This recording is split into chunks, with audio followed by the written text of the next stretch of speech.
Halo teman-teman, kenalin aku Arlita Ramdhani. Ada Firly Mariska, Sinta Marbella, Elsa Rahmawati, dan Alifa Nurjana. Ini kita bakal bahas sesuatu tentang investasi secara syariah. Apa ya kira-kira? Yap, bener. Kita bakal bahas tentang reksadana syariah. Itu wadah yang digunakan untuk menghimpun dana masyarakat pemodal dan diinvestasikan ke dalam portofolio efek oleh manajer investasi. Nah, reksadana itu bisa dibilang reksadana syariah kalau memenuhi prinsip syariah di pasar modal, yaitu akad, cara pengelolaan, dan portofolionya tidak bertentangan dengan prinsip syariah di pasar modal. Oke, sebelum lanjut, aku bakal jelasin dulu nih latar belakang dari reksadana syariah. Reksadana itu muncul untuk memenuhi kebutuhan para investor yang mempunyai modal, waktu dan pengalaman terbatas, serta belum mampu menanggung resiko untuk berinvestasi di pasar modal. Tapi melalui reksadana, portofolio efek dapat didiversifikasikan ke tingkat yang paling optimal. Jadi, pemodal kecil dengan dana terbatas pun dapat memperoleh manfaat diversifikasi investasi sebagaimana layaknya pemodal besar. Terus tujuannya reksadana syariah tuh apa sih? Sebenarnya tujuan dari dibentuknya reksadana itu agar masyarakat terutama yang mempunyai modal dan waktu yang terbatas serta tidak berpengalaman di pasar modal dapat berinvestasi dan memperoleh keuntungan dari investasi.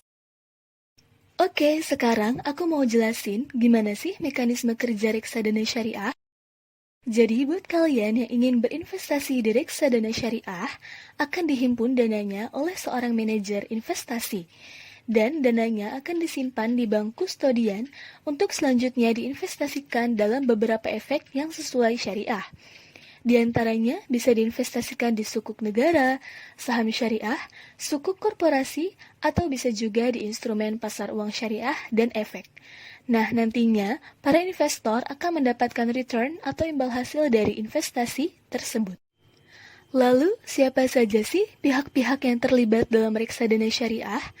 Pihak-pihak yang terlibat diantaranya ada investor, yaitu sebagai pemilik modal, manajer investasi, yaitu pihak yang mengelola portofolio efek untuk para nasabah, bank kustodian, yaitu pihak yang bekerja sama dengan manajer investasi untuk menyimpan modal reksadana para investor, agen penjual efek reksadana, yaitu pihak penjual produk reksadana selain manajer investasi, serta di reksadana syariah ada Dewan Pengawas Syariah atau DPS, yaitu pihak yang bertanggung jawab memberikan nasihat dan saran, serta mengawasi pemenuhan prinsip syariah di pasar modal terhadap produk reksadana syariah. Oke, sekarang aku mau jelasin akad-akad apa aja sih yang ada di reksadana syariah itu. Jadi, reksadana syariah itu sendiri menggunakan multi akad loh. Yang pertama ada akad wakalabil ujroh, yaitu akad antara investor dan manajer investasi.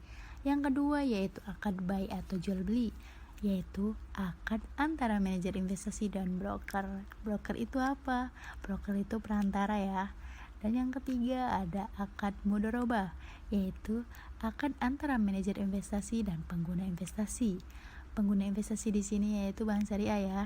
Dan yang terakhir ada musyarakah inan atau saham kepemilikan, yaitu akad antara manajer investasi dan pengguna investasi.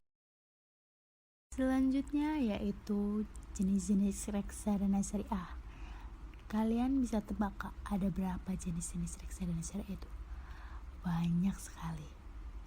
Jadi jenis reksadana syariah itu terbagi menjadi 3. Yang pertama dilihat dari bentuk hukum, yang kedua dilihat dari isi portofolio, dan yang ketiga dilihat dari karakteristik penawaran. Oke, sekarang aku mau jelasin jenis reksadana dari bentuk hukum dulu ya.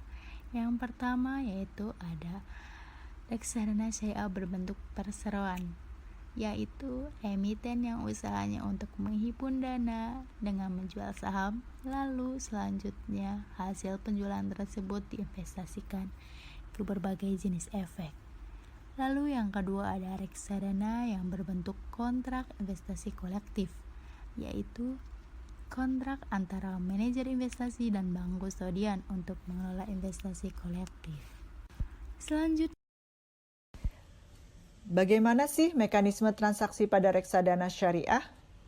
Pada reksadana tidak ada pasar primer dan sekunder, tapi transaksi reksadana dilakukan investor dengan cara membeli unit penyertaan dari manajer investasi dan menjualnya kembali kepada manajer investasi. Nah, ini bisa dilakukan secara langsung ataupun melalui agen penjual.